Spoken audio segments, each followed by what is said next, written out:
The morning sun cast long shadows across the rocky terrain of Helmand Province as Staff Sergeant Maria Santos adjusted her scope for the third time in 10 minutes. Something felt wrong. The Taliban fighters who had been moving through the valley for the past 2 days had suddenly gone quiet. Too quiet. Through her rifle scope, Santos could see the dust clouds in the distance where Bravo Company was supposed to be advancing toward the village of Kajaki. 480 Marines were out there, following orders that Santos knew would lead them straight into a trap. She had tried to radio her concerns to command 3 hours ago, but Colonel Harrison had cut her off mid-sentence.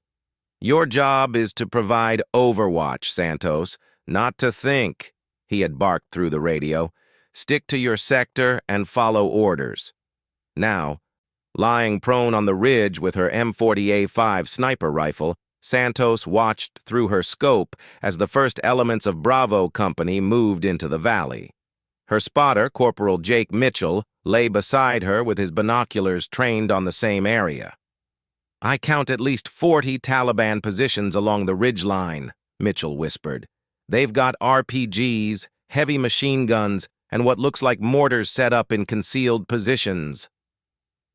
Santos had been tracking insurgent movements in this area for 6 days. She had watched them dig fighting positions, move weapons, and prepare what was clearly an ambush. The Taliban had learned that American forces would advance through this valley today. Someone had leaked the information, or they had intercepted communications. "Bravo Company is walking into a killing field," Santos muttered, adjusting her rifle's bipod. The young Marines below were spread out in formation, following standard procedures, but they had no idea what awaited them. Santos could see the muzzle flashes starting to appear along the opposite ridgeline as Taliban fighters prepared their weapons. In less than 10 minutes, those Marines would be caught in crossfire with nowhere to run. Santos reached for her radio. "Overwatch 7 to base command, urgent traffic." Static crackled for a moment before Colonel Harrison's voice came through. "Base command, go ahead, Overwatch 7. Sir, I have eyes on approximately 40 enemy positions along grid square 4728. Bravo Company is advancing directly into prepared ambush positions. Request immediate abort of current operation." There was a long pause. When Harrison spoke again, his voice was ice cold. "Overwatch 7. You are to maintain your assigned position and provide overwatch only. Do not interfere with ongoing operations. That is a direct order." Santos felt her stomach clench. She looked through her scope again. The lead Marines were now less than 800 meters from the kill zone. She could make out individual faces through her scope. These were kids, most of them barely 20 years old, following orders and trusting their leadership to keep them safe. "Sir, with respect, those Marines are about to be slaughtered. I can see at least 2 RPG teams and multiple machine gun nests. They need to pull back now." "Santos, you are in violation of direct orders. Return to base immediately for disciplinary action. That is final." The radio went dead. Mitchell looked at Santos with concern. "Sarge, what do we do?" Santos watched the advancing Marines through her scope. The Taliban fighters were now clearly visible in their positions, weapons trained on the valley floor.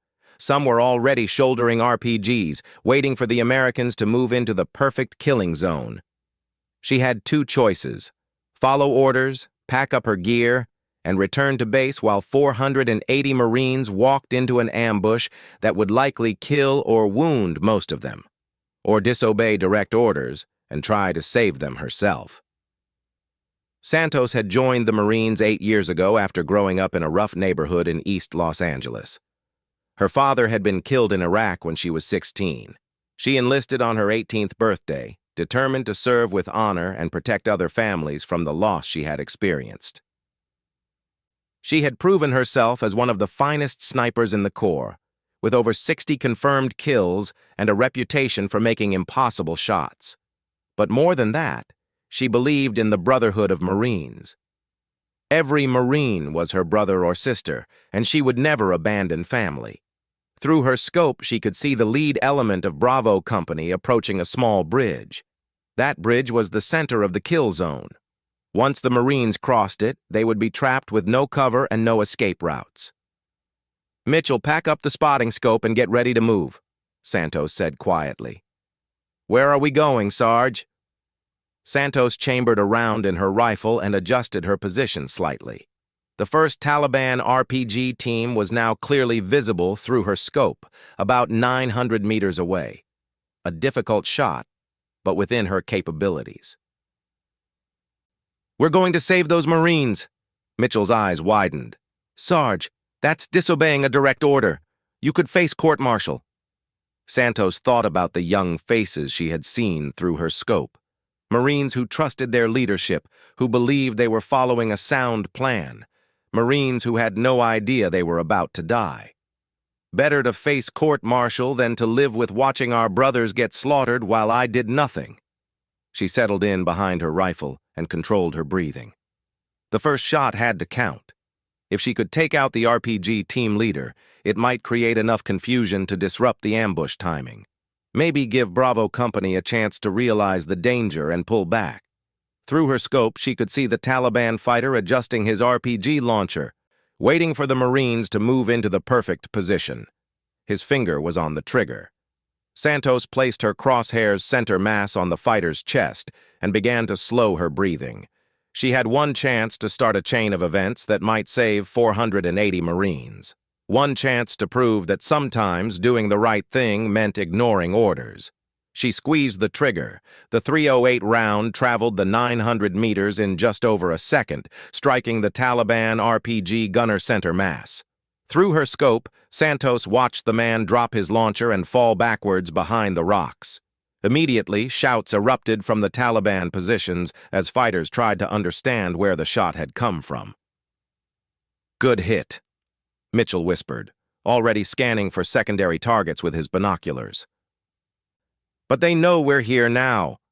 Santos was already working the bolt of her rifle, chambering another round. The confusion she had created gave her maybe 30 seconds before the Taliban fighters reorganized. She needed to make every shot count. Through her scope, she identified a Taliban commander pointing toward the American positions and shouting orders. At 850 meters, it was another challenging shot. But Santos had trained for moments like this.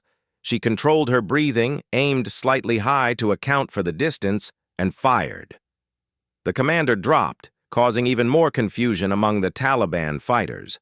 Some began shooting wildly in different directions, unsure where the sniper fire was coming from. Down in the valley, the lead elements of Bravo Company had stopped advancing. Lieutenant Marcus Rodriguez, leading the first platoon, had heard the distant rifle shots and saw Taliban fighters scrambling along the ridgeline ahead of them. "Something's not right here," Rodriguez told his sergeant over the radio. "I'm seeing movement all along that ridge, way more than intelligence reported." Through her scope, Santos could see Rodriguez and his Marines taking cover behind rocks and in a dry creek bed. Good. They were starting to realize the danger. But they were still too close to the ambush zone, and more Taliban fighters were moving into position. Santos shifted her aim to a machine gun team that was setting up to fire down into the valley. The gunner was adjusting his weapon while his assistant fed an ammunition belt into the gun. At 700 meters, this was an easier shot. The rifle cracked again, and the machine gunner crumpled. His assistant grabbed for the weapon, but Santos was already working her bolt. Her fourth shot took out the assistant gunner before he could get the machine gun operational. "Overwatch 7, this is Bravo 6, came Rodriguez's voice over the radio. "Are you engaging targets up there?" Santos grabbed her radio. "Bravo 6, this is Overwatch 7. You are advancing into a prepared ambush with at least 40 enemy fighters. Recommend immediate withdrawal to grid 4-725 and call for air support." "Overwatch 7, we haven't received any orders to withdraw. What's your status?" Before Santos could answer, her radio crackled with Colonel Harrison's angry voice. "All units, Overwatch 7 is acting without authorization. Ignore all communications from that position. Bravo Company, continue your advance as planned." Rodriguez's voice came back, confused. Base Command, Overwatch 7 is reporting heavy enemy positions ahead of us. We're taking sniper fire from multiple directions now. Request clarification. Santos could see through her scope that more Taliban fighters were now shooting toward the valley, though most of their fire was wild and inaccurate. But it wouldn't stay that way for long. Soon they would organize their fire and turn the valley into a killing field. She shifted her position slightly and identified another RPG team. These fighters had learned from watching their comrades fall and were staying low behind cover. Santos could only see part of the RPG gunner's shoulder, but it would have to be enough. She aimed carefully and fired. The round clipped the fighter's shoulder, spinning him around but not killing him. He dropped the RPG launcher and scrambled for better cover, shouting in pain. "Mitchell, I need you to spot for secondary targets. I can't watch everywhere at once." Mitchell focused his binoculars on the ridgeline. "I've got eyes on 3 more machine gun teams moving into position. 2 o'clock from your last target, about 800 meters. Santos found the targets through her scope. The Taliban fighters were being more careful now, moving in short rushes between rocks and keeping low, but they were still setting up to massacre the Marines in the valley below. Her radio crackled again. This time, it was a different voice. Captain Sarah Chen, the Battalion intelligence officer. "Overwatch 7, this is Intel 6. I've been monitoring enemy communications. They're talking about a planned ambush in your sector. How copy?" "Intel 6. That's what I've been trying to report. Bravo Company is walking into a trap." "Stand by. Overwatch 7. Santos continued engaging targets, working methodically along the ridgeline. Each shot disrupted the Taliban's plans and forced them to take cover instead of setting up their weapons. She had fired 12 rounds now, and her shooting was keeping the ambush from being executed as planned. But she could see more fighters moving into backup positions. For every Taliban fighter she eliminated, 2 more seemed to take his place, and her ammunition wouldn't last forever. Captain Chen's voice came back over the radio. "Base Command, this is Intel 6. I have confirmation from multiple sources that enemy forces have prepared an ambush in Grid Square 4728. Recommend immediate withdrawal of Bravo Company and air support for the sector." Colonel Harrison's reply was sharp. "Intel 6, the operation continues as planned. Overwatch 7 has violated direct orders and is facing court-martial. All units ignore communications from that position." Down in the valley, Lieutenant Rodriguez was getting more concerned. His Marines were now taking scattered fire from the ridgeline, and he could see muzzle flashes from dozens of positions that weren't supposed to be there. "Bravo 6 to Base Command," Rodriguez called. "We are taking fire from prepared positions. This doesn't match our intelligence picture. Request permission to call for fire mission on the ridge." "Negative, Bravo 6. Continue your advance. Air support is not available at this time." Santos heard the exchange and felt her anger rising. Command was sending these Marines to their deaths rather than admit they had made a mistake. She could see through her scope that Rodriguez's platoon was pinned down in the creek bed, but the other 3 platoons of Bravo Company were still advancing toward the village.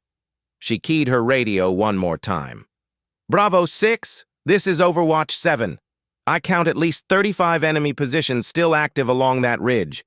You need to get your people out of there now." "Overwatch 7, what's your recommendation?"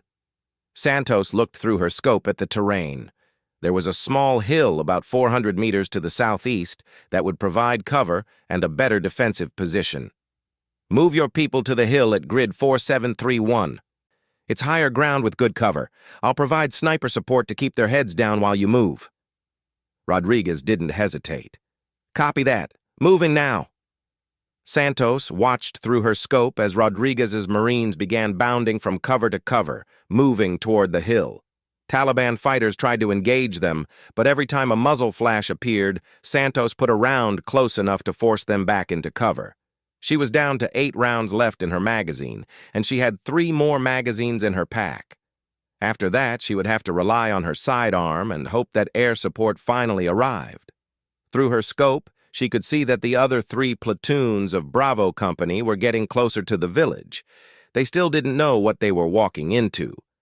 and Santos was running out of time to save them all. Santos reloaded her rifle and tried to calculate angles and distances to the main Taliban command post she had identified near the village. If she could disrupt their communications and leadership, it might buy enough time for the rest of Bravo Company to realize the danger.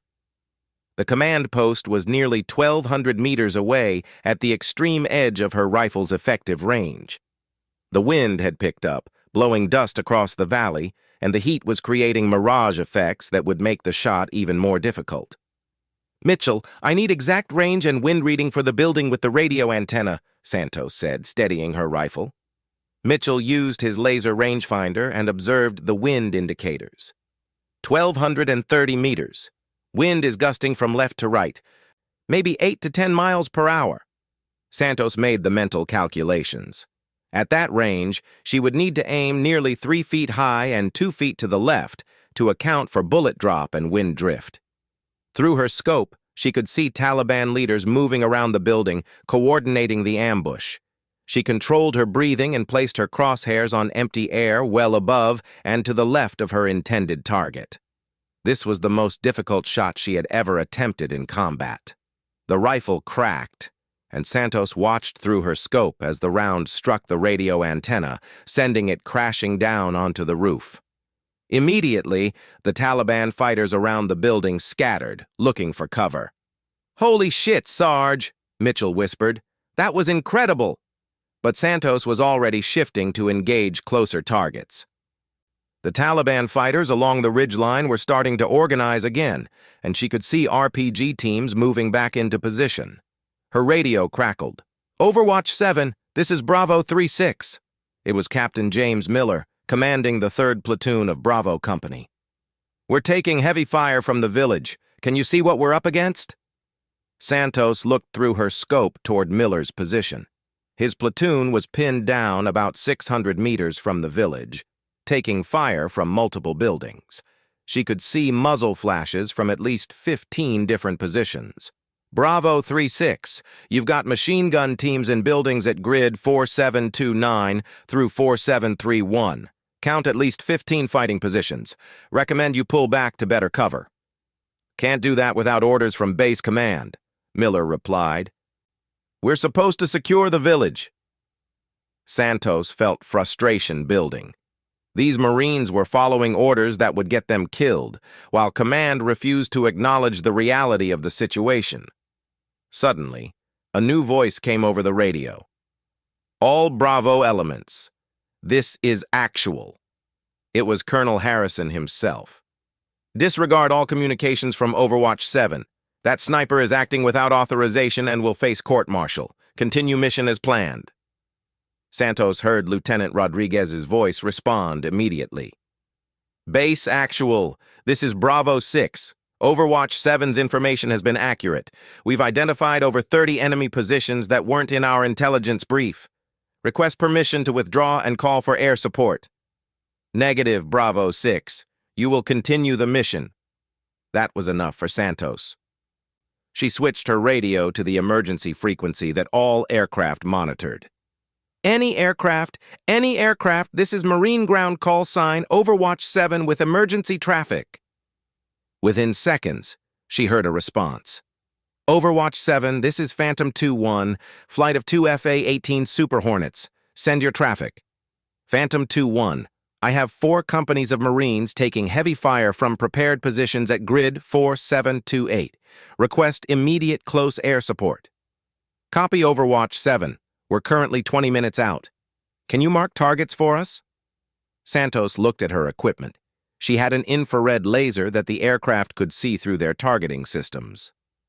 "Affirmative. I can laze targets when you arrive." But 20 minutes was too long.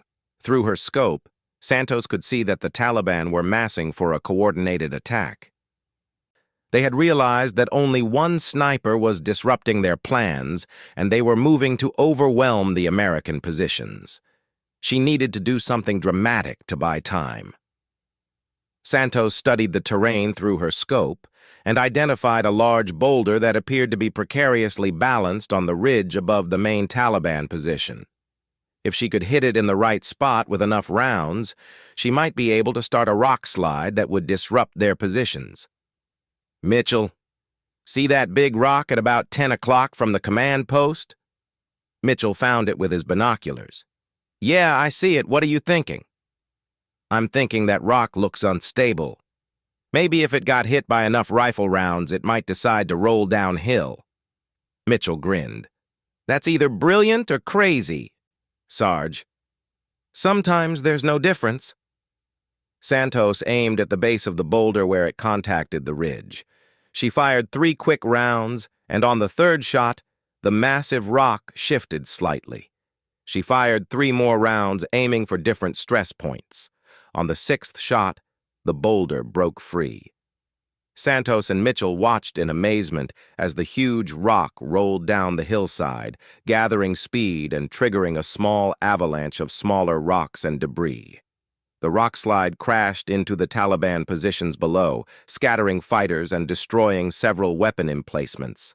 Shouts and screams echoed across the valley as insurgents ran for cover. "Phantom 2-1, this is Overwatch 7, Santos called on the radio. "I've marked the primary target area with a rock slide. ETA on your arrival?" "Overwatch 7? We're 15 minutes out. Keep those targets marked." Down in the valley, the Marines of Bravo Company were finally getting the upper hand. With many of the Taliban positions disrupted and their communications damaged, the ambush had turned into a confused firefight that favored the better-trained Americans. Captain Chen's voice came over the radio. "All Bravo elements, this is Intel 6. I have authorization for immediate air support and medical evacuation. Well done, everyone." Santos smiled grimly as she watched the FA-18 Super Hornets arrive and begin their attack runs. The Taliban positions that had threatened to massacre 480 Marines were being systematically destroyed by precision-guided bombs and cannon fire. 2 days later, Santos sat in Colonel Harrison's office, still in her combat gear. The colonel looked furious, but there were other officers present, including General Patricia Morrison, the division commander. "Staff Sergeant Santos," General Morrison said, "you directly disobeyed orders and acted without authorization." "Yes, ma'am," Santos replied simply. "You also saved the lives of 480 Marines who would have walked into an ambush that our intelligence failed to detect." Santos remained silent. General Morrison continued. "Colonel Harrison has recommended you for court-martial. I am overruling that recommendation. Instead, you're being recommended for the Navy Cross for extraordinary heroism in combat." Santos felt a wave of relief wash over her. "Thank you, ma'am."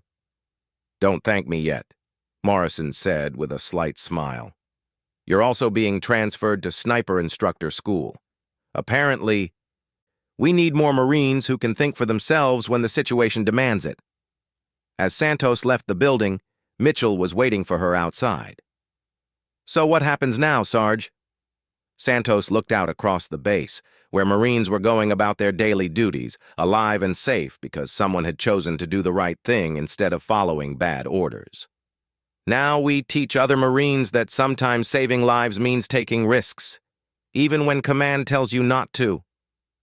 She shouldered her rifle and walked toward the armory, knowing that she had proven something important about the difference between following orders and doing what's right. Sometimes, the most important shot a Marine can take is the one that saves their brothers and sisters, regardless of what the radio tells them to do.